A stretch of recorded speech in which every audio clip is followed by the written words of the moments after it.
Is the mic on? It is on. Okay. Is it too loud? Okay. All right. Then we'll start here. All right. As I've told y'all, we always start the class by calling on the person who's doing the most talking to lead the opening prayer, and that is Mike. Okay. And that's how we quiet everything down. All right, Mike.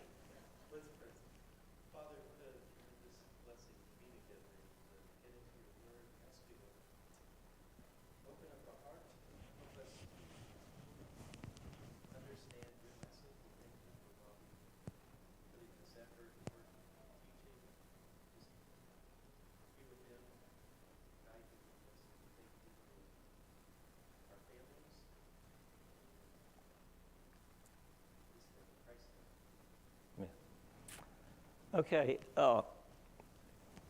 if you look at the screen, there will be a few slides that are pertinent to this. We're going to talk about Hebrews today. There are two great books in the New Testament that are longer than most, and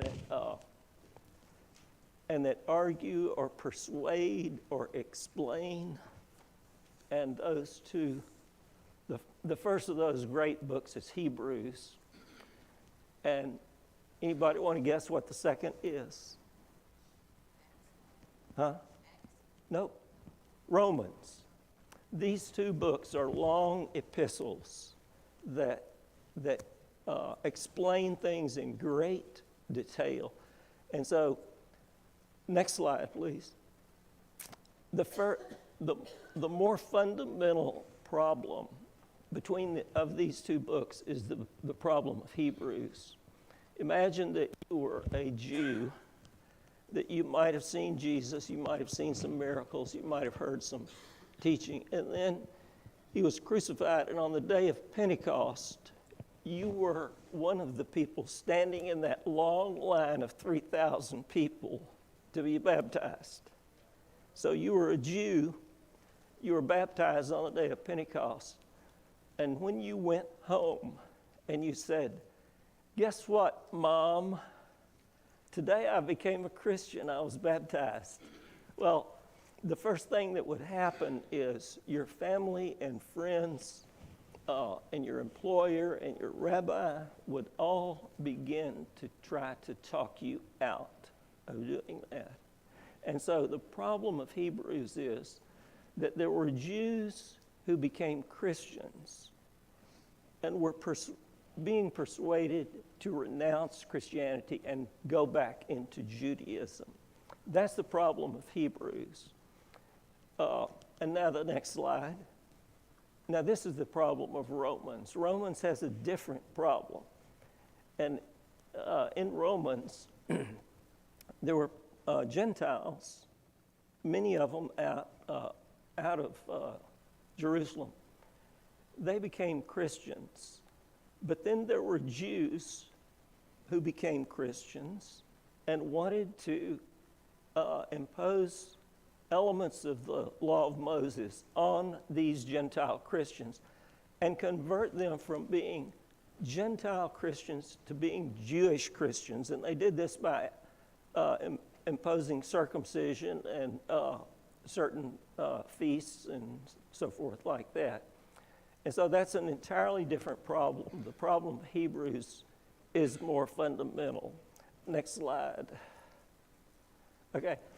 Now, this is the structure of Hebrews.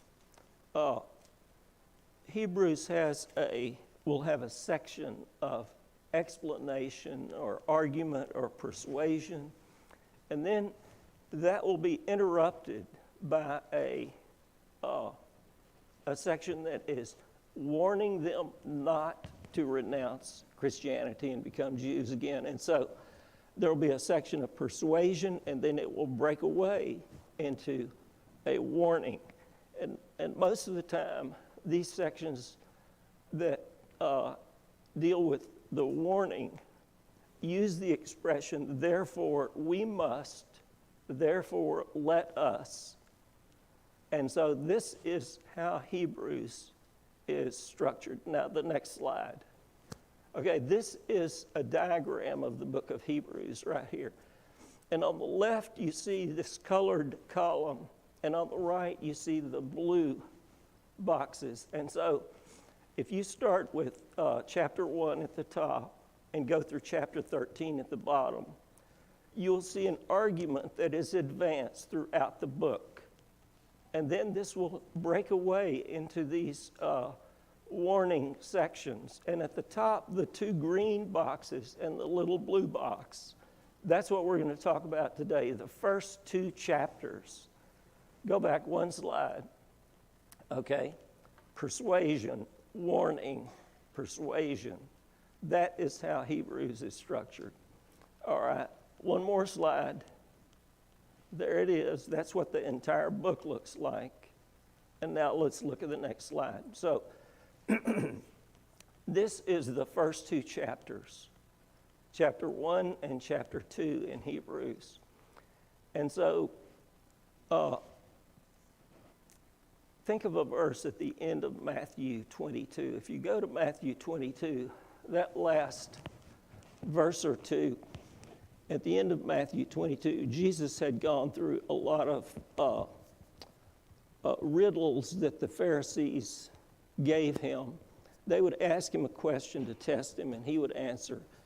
The last question was not asked by them, it was asked by him. It says, while the Pharisees were gathered together, Jesus asked them a question, saying, "What do you think of the Christ? Whose son is he?" What do you think of the Christ? Whose son is he? Now, you know that Jesus knew who the Christ was, but he spoke of him as an abstract person from the Old Testament. What do you think of the Christ? Whose son is he? And Jesus said that and didn't say, "I'm the Christ." He just asked this question about this hypothetical person from the Old Testament, the Christ. And so this was his question to them. Now, if you start at the beginning of Hebrews, we're going to see characters introduced that are discussed in these hypothetical or abstract terms. And this goes on through much of the book. And so chapter 1, he says, "In many and various ways God spoke of old to our fathers by the prophets. But in these last days, he's spoken to us by a son." And so the first character that he introduces is the son. And so he's going to talk about the son as a hypothetical person. Go to the next slide. Okay. And so as you study the book of Hebrews, you're going to see that there is a trajectory of argument that goes through it. And the first idea is the servants versus the son. And so he says, "Whom he appointed the heir of all things, through whom also he created the world." And so that's the son that he's talking about. And so the first idea about the Son is that he is the creator of the world and that God appointed him to do that. He reflects the glory of God and bears the very stamp of his nature, upholding the universe by his word of power. And so when he talks about the Son, he's adding criteria to the Son. And so he's the creator. He was appointed by God. He upholds the universe by his word of power. And so this person, the Son, is going to be connected with characters from the Old Testament. And as this unfolds, other people. But it says, when he had made purification for sins, he sat down at the right hand of the Majesty on high. And so, in addition to all these things that he's already named, he said he's sitting down at God's right hand. And, David spoke of this, and this is what Peter said on the day of Pentecost. "I saw the Lord always before me, for he's at my right hand, that I may not be shaken." And so he says this. Then he goes on, he's as much superior to the angels as the name he has obtained is more excellent than theirs. And so now he's introduced another character. It is the angels. And it says that the Son is superior to the angels. Now, from what we have read so far, and we're just reading through the first chapter of Hebrews, do you know who the Son is? Can you tell who the Son is? No, you can't.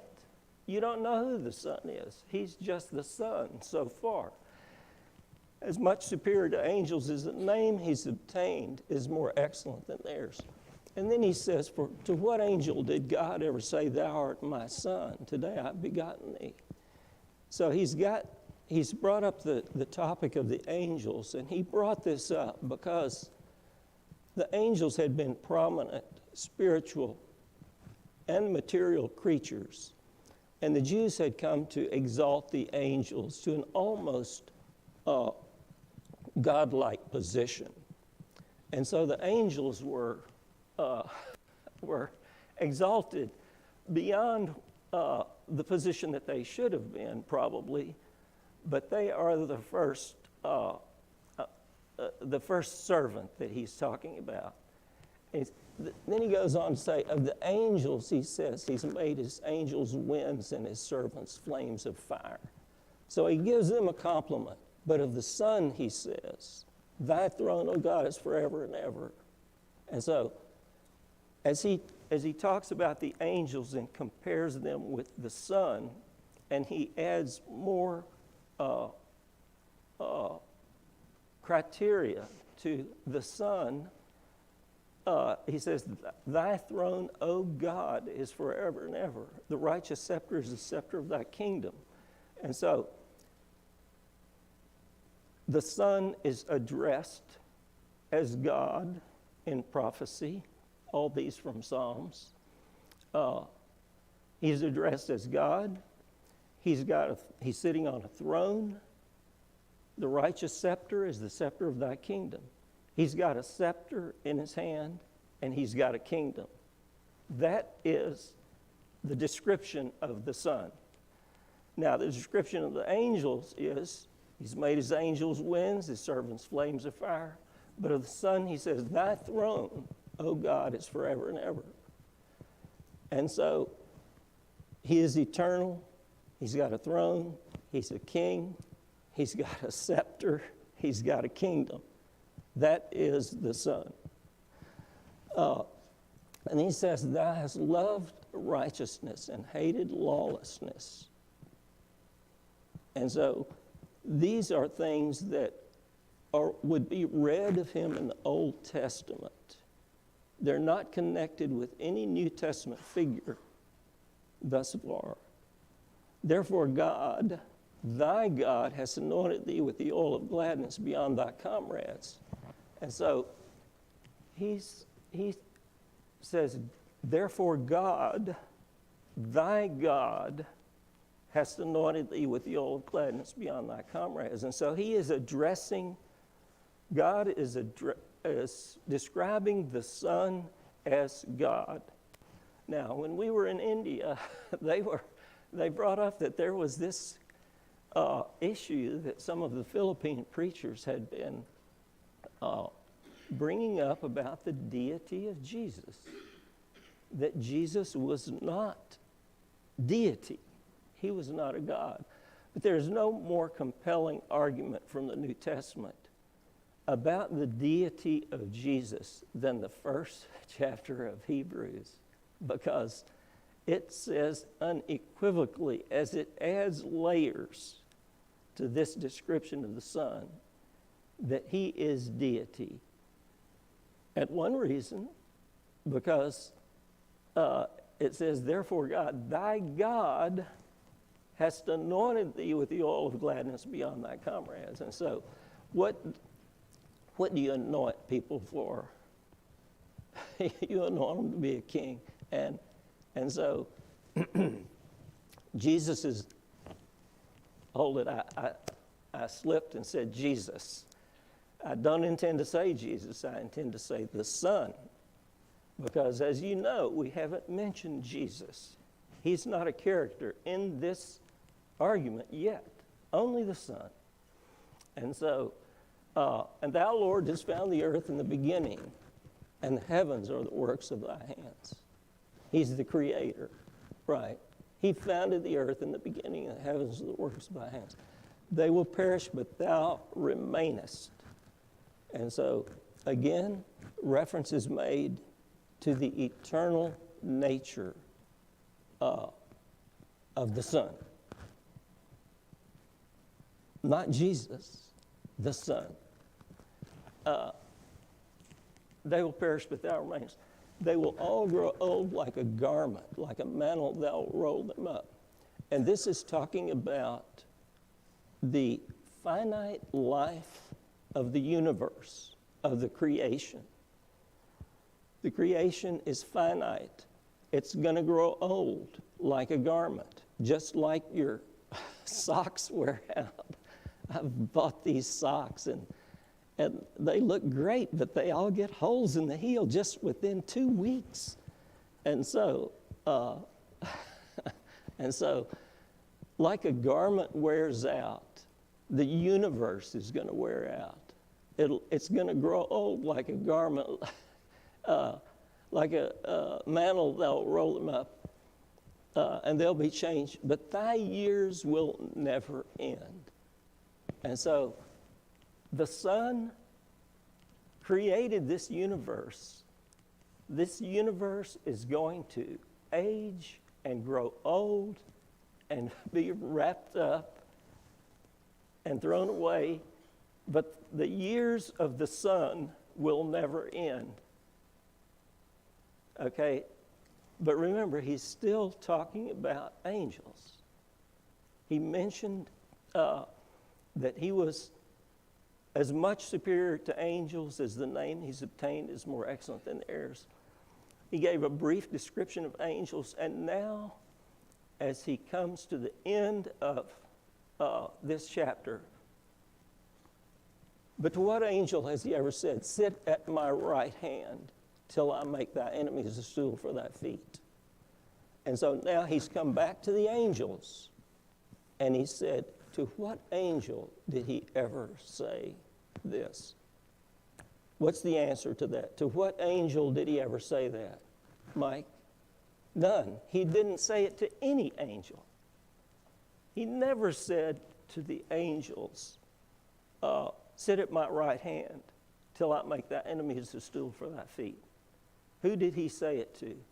He said it to the Son. And then he concludes this chapter by saying, are they not all ministering spirits sent forth to serve for the sake of those who are to obtain salvation? So, can you see that? Anyway, so this first chapter of Hebrews introduces the Son, and it talks about the angels and the superiority of the Son to the angels, and then it describes the angels as ministering spirits sent forth to serve. That's what they're for. They're not to be worshiped. They're not on an equal nature with Christ.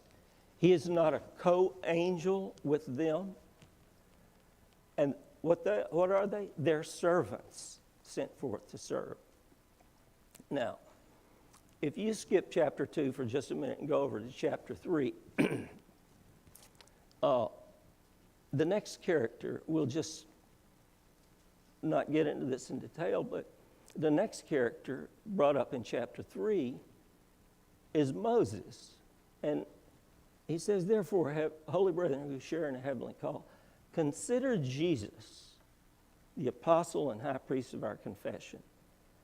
He was faithful to him who appointed him, just as Moses also was faithful in God's house.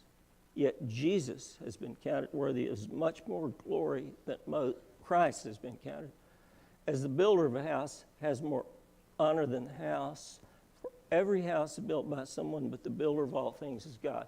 Now Moses was faithful in all God's house as a servant to testify to the things which were to be shown later. And so we're going to continue chapter 2, but I want you to see that this idea of the servants versus the son is going to continue in the 3rd chapter when he talks about Moses, the next servant that he talks about. And so this is how the first idea of Hebrews moves through these chapters.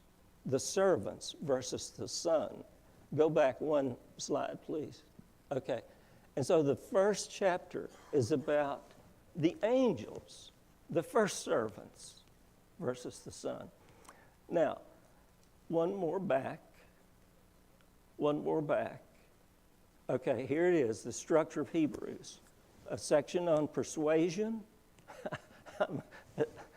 I'm gesturing at this screen because it's what I see. You all see something up there.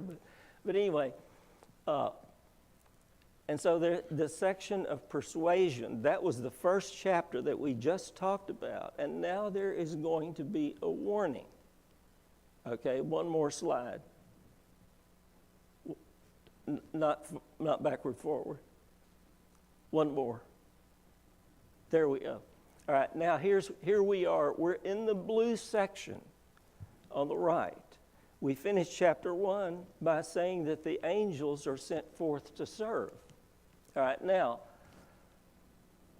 as I said, these warning sections are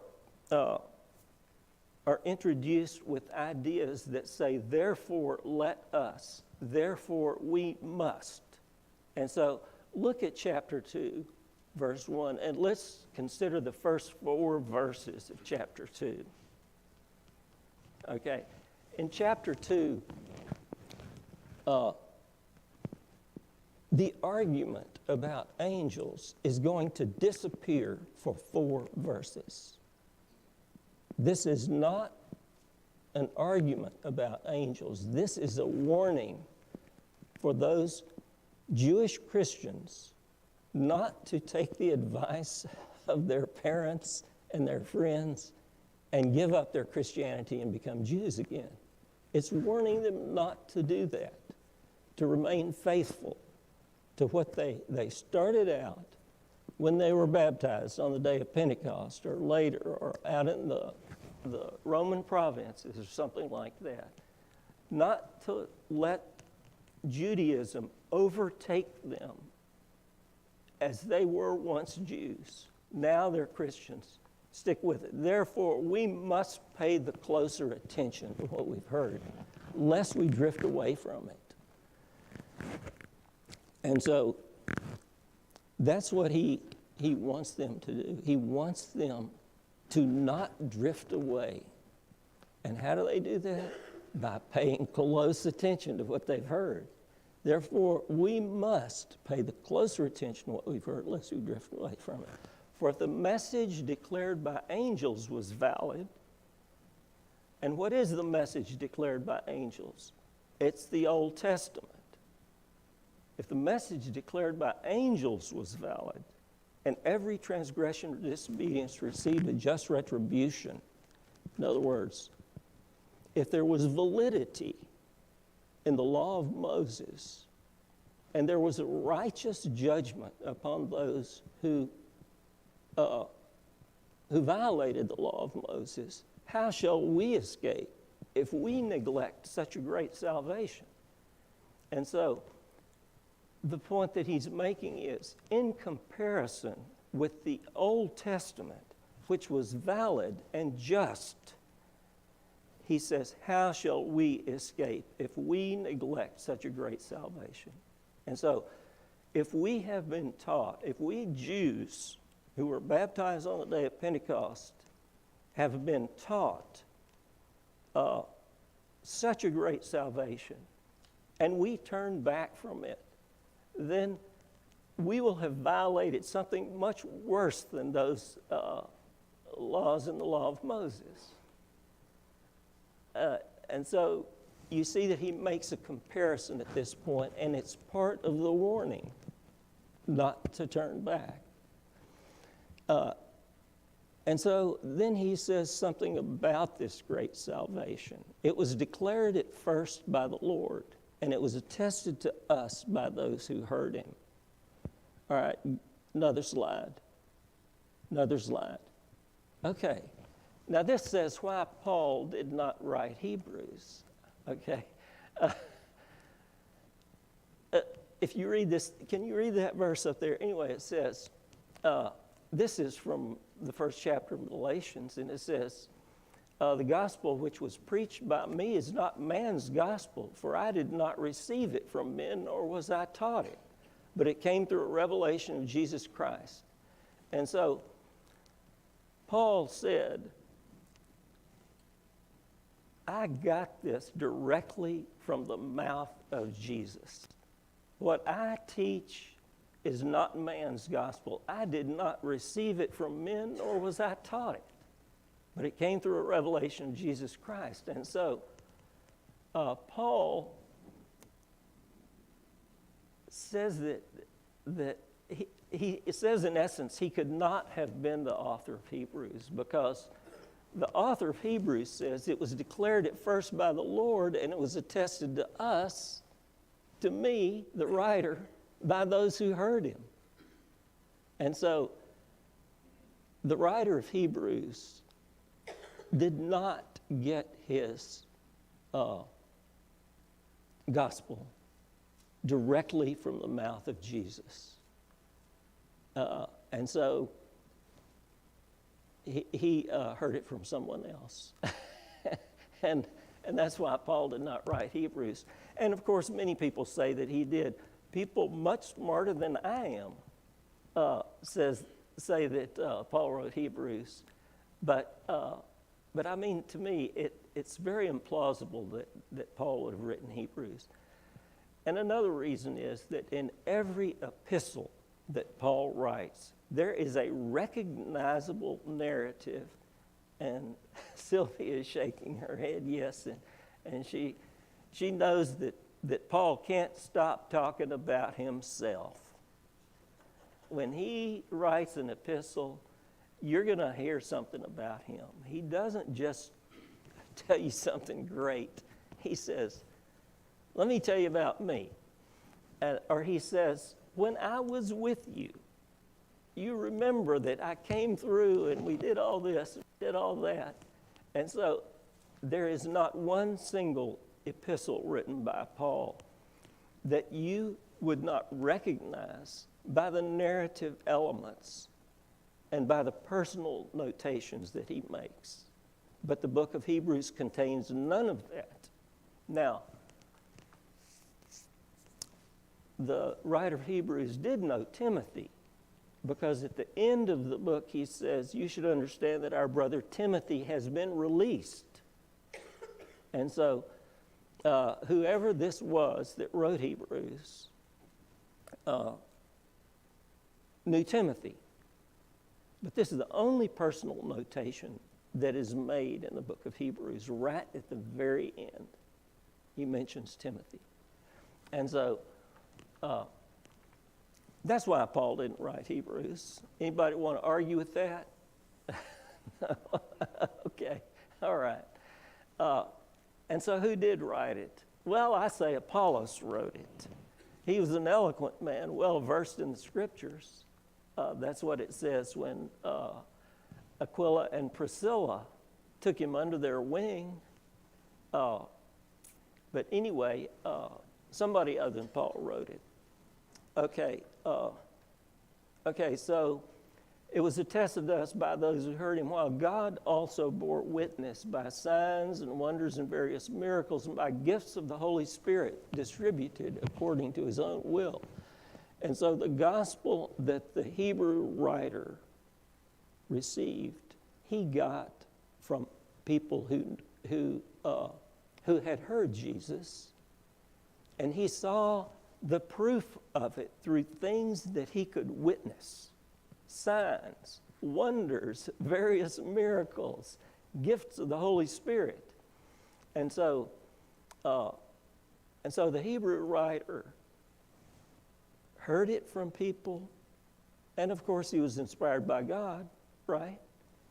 But he wrote out of scholarship that he had attained in his life, and through the inspiration of God, and then he saw it confirmed in things that he personally witnessed. Signs, wonders, various miracles, gifts of the Holy Spirit distributed according to his own will. And so now, after those 4 verses, we'll come back to the idea of the angels again. This interruption for a warning is going to stop, and he's going to be back on his argument again. Now, if you look at chapter 3 about Moses, you'll see that there is I think 6 verses or something like that, talking about Moses, and then there's another interruption. And that is a second warning section that proceeds all the way through the rest of the 3rd chapter and all the way through the 4th chapter. And he's not making an argument again. And then in the 5th chapter, he comes back and starts talking about the priests. So that's how Hebrews works. And so he says, "For it was not to angels that God entrusted the world to come of which we are speaking."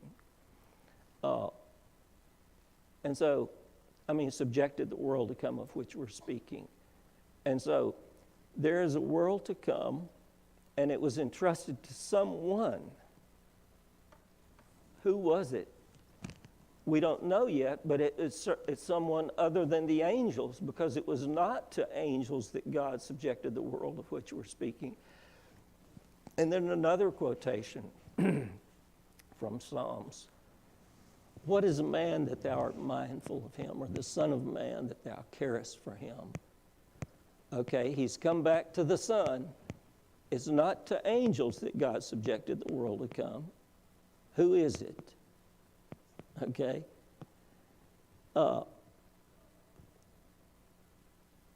"What is man that thou art mindful of him, or the son of man that thou carest for him?" That is to make him for a little while lower than the angels.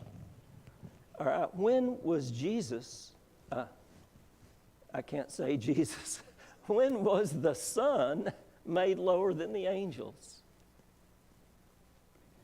When he came to earth, exactly. The Son was made lower than the angels, crowned with glory and honor. Why? Because of the suffering of death.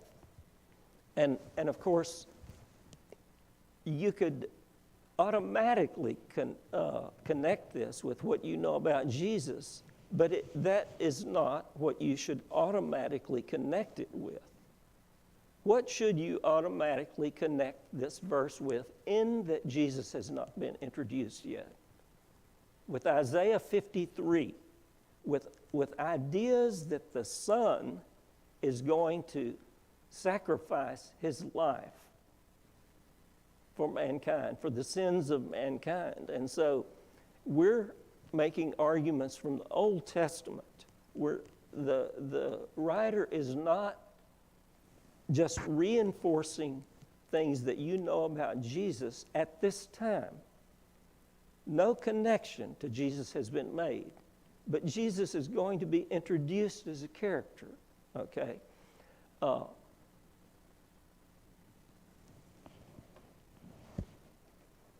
So where did I get to? Let's see. Yeah. Okay. I always like to have context. I understand that going back to the encouragement to stay Christian, don't go back to Judaism. Right. Okay, academically, that's easy. It's kind of an easy concept for us to talk about and relate to. I'm curious, do you have any background on what social systems were in place at the time that would prevent them from doing Bathhouses? Bathhouses, and the wealthy Jews would bathe together in bathhouses.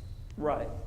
You know, these days, you know, for instance, in my industry, You're playing golf. That's what you're about to say. well, you could be golf. You either do things, either accept ESG or wokeism or whatever it is, and you'll get the capital. Or if you don't, you're not going to get this. You know, you're not going to get the promotion. You're not going to get in the club. Right. You won't get into the school. And I'm curious, were there social systems at the time preventing these people? You know, they just wanted to have a nice house and have their status in society. And so, and in doing so, they stayed Jewish, instead of continuing on a Christian path. Well, if you think about the blind man, the story of the blind man, when Jesus healed the blind man, what happened to him when he confessed Jesus? He's a prophet. You know, I was blind, but now I see. What happened to him? What did his parents say? His parents said, They didn't want to be ostracized from the temple. exactly. His parents said, he's a grown man. Let him speak for himself. In other words, they knew they could have given the answer, but they didn't give it. They said, he's a grown man, let him speak for himself. And so he did speak for himself. He did say, I was blind, but now I see. He is a prophet. And then he said, are you also going to believe him? And they became angry and they cast him out of the synagogue. And so I think that that there were economic reasons. You know, people got their jobs. People made their economic associations. Most of the people, or many of the people that became Christians, not all, but many, were the poorer people. And so these people might have gone out in the morning like the laborers in the vineyard in Matthew 20, and they might have been standing there wanting somebody to come by and hire them.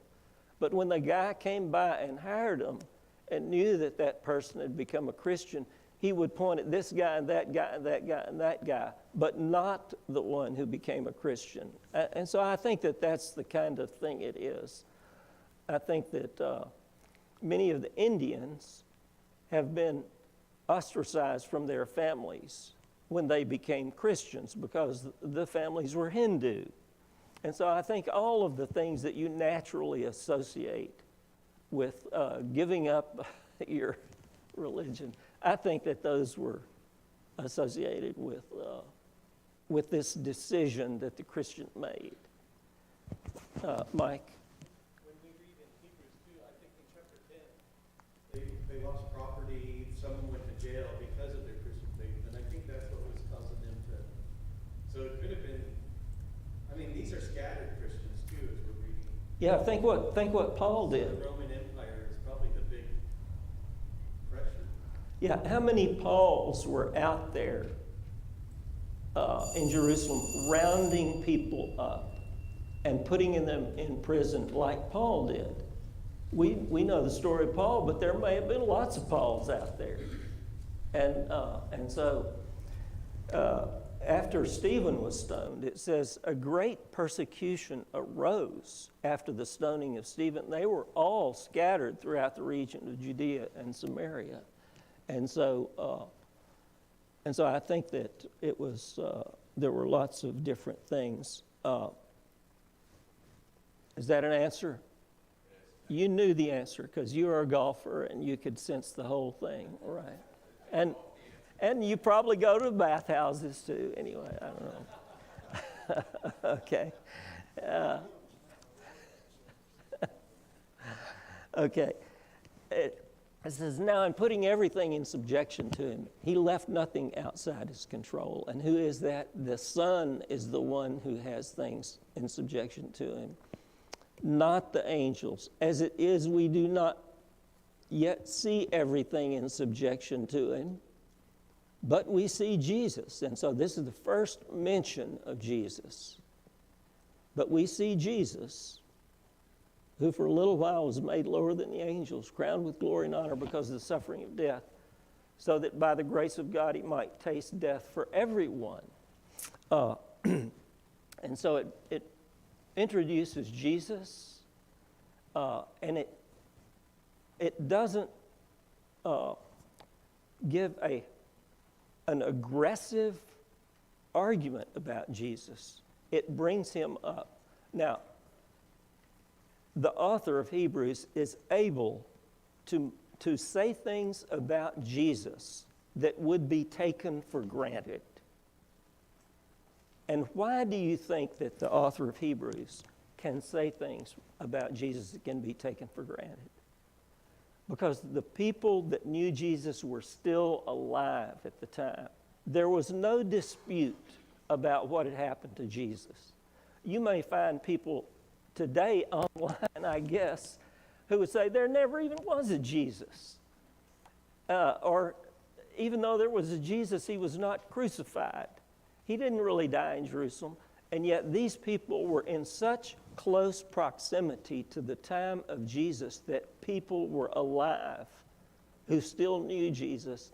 And the writer of Hebrews is able to say things about Jesus that no one is going to dispute because they were recent historical events. Think of a recent historical event. Think of the war in Iraq, okay? It happened about the same period of time in the past that the crucifixion of Jesus happened with regard to the writing of this epistle. And so we all sat down on the couch and watched the bombs falling on Iraq, on Baghdad, right? And so no one could say, hey, listen, that war in Iraq, it didn't really happen. And so that's the way when he talks about Jesus and makes the claims about Jesus, they're not going to be in dispute. They're recent historical events, right? Okay, and then it's about time to stop, I think. And so we'll take up with this verse 10, chapter 2, verse 10 next week. Aristus?